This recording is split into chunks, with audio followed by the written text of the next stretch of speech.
नीति आयोग की 9वीं governing council की बैठक हुई। इसमें कई राज्यों के मुख्यमंत्री मौजूद रहे तो कई नदारत रहे।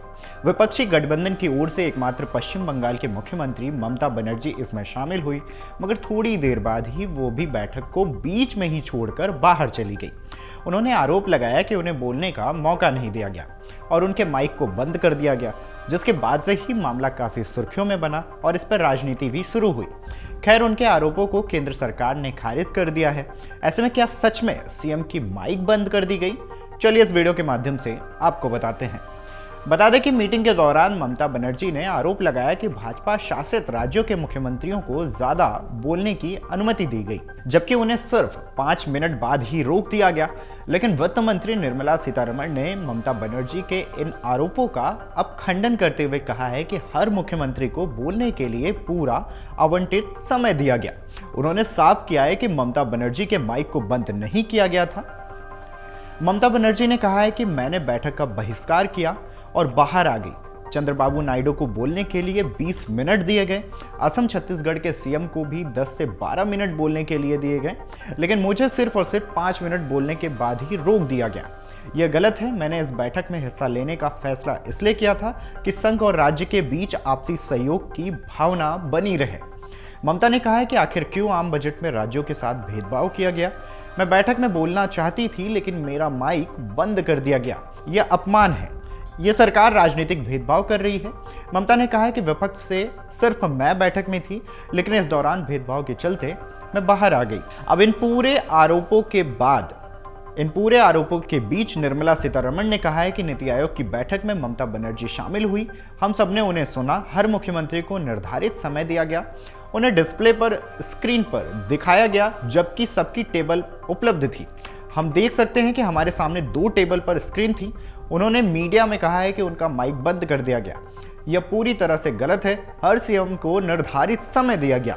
वित्त मंत्री ने कहा है कि अगर ममता जी को याद दिलाया गया कि उनका समय खत्म होने वाला है, उस वक्त उनका माइक ऑन था। वो अतिरिक्त समय मांग सकती थी और बोलना जारी रख सकती थी, जैसा कि दूसरे मुख्यमंत्रियों ने भी किया, लेकिन उन्होंने बहाना ढूंढा ताकि वो बैठक से बाहर आ सके। उन्हें सिर्फ इसके पीछे का सच बताना चाहिए था, ना कि झूठा नैरेटिव सेट करना चाहिए था। अब इस पूरे मामले पर पीआईबी ने बयान जारी किया है। इसके साथ ही प्रेस सूचना ब्यूरो यानी पीआईबी ने ममता बनर्जी के इस दावे को खारिज करते हुए स्पष्ट किया कि दावा किया जा रहा है ममता पश्चिम बंगाल की मुख्यमंत्री का माइक नीति आयोग की बैठक के दौरान बंद किया गया। यह दावा गुमराह करने वाला है। सिर्फ घड़ी में दिख रहा था कि समय समाप्त हो गया, यहां तक कि समय पर घंटी भी नहीं बजी थी। पीआईबी में कहा गया है कि ममता बनर्जी को बोलने का समय लंच के बाद दिया गया था, लेकिन उनकी अपील के चलते उन्हें 7वें वक्ता के तौर पर मौका दिया गया। नीति आयोग के सीईओ वीवीआर सुब्रमण्यम ने कहा है कि ममता जी बात को पूरा सम्मान दिया गया। उन्होंने लंच से पहले बोलने का मौका मांगा, उन्हें यह मौका दिया गया। मैं सिर्फ तथ्य बता रहा हूँ कि कोई सफाई नहीं दे रहा हूँ। हर सीएम को बोलने के लिए 7 मिनट का मौका दिया गया। स्क्रीन पर समय लगातार हर सीएम को दिखता है कि उसके पास कितना समय बचा हुआ है। स्क्रीन पर 7, 5, 4 और अंत में 0 दिखता है। समय समाप्त होने पर उन्हें कहा गया कि वह और बोलना पसंद करती हैं। इसके अलावा उन्होंने कुछ नहीं कहा। हमने उनकी बातों को पूरे सम्मान के साथ सुना। अब इस पूरे मामले पर राजनीति भी शुरू हो गई है। कांग्रेस पार्टी ने ममता बनर्जी के किए गए व्यवहार पर कड़ी प्रतिक्रिया दी है। कांग्रेस ने कहा है कि नीति आयोग ने अपने कामकाज में स्पष्ट पक्षपात दिखाया है। ममता बनर्जी के आरोप को पश्चिम बंगाल कांग्रेस के अध्यक्ष अधीर रंजन चौधरी ने झूठ करार दिया है। अधीर रंजन ने कहा है कि ममता झूठ बोल रही हैं और बहुत झूठ बोलती हैं। वहां जाकर क्या करना है यह उनको पहले से ही पता था। पूरी नौटंकी की स्क्रिप्ट वो पहले ही लिख चुकी थी। वहीं एनडीए के घटक दल जेडीयू ने भी ममता बनर्जी की राजनीति को सस्ती बताया है। जेडीयू के मुख्य प्रवक्ता केसी त्यागी ने सवाल किया है कि आखिर इंडिया गठबंधन ने जब नीति आयोग की बैठक के बहिष्कार का फैसला किया तो वो शामिल क्यों हुई। अब ममता बनर्जी के आरोप पर महाराष्ट्र के सीएम एकनाथ शिंदे ने कहा कि वे विकास नहीं चाहती हैं। वे नहीं चाहती हैं कि देश आगे बढ़े। वे सिर्फ राजनीति करना चाहती हैं और विदेश में देश का नाम बदनाम करना चाहती हैं।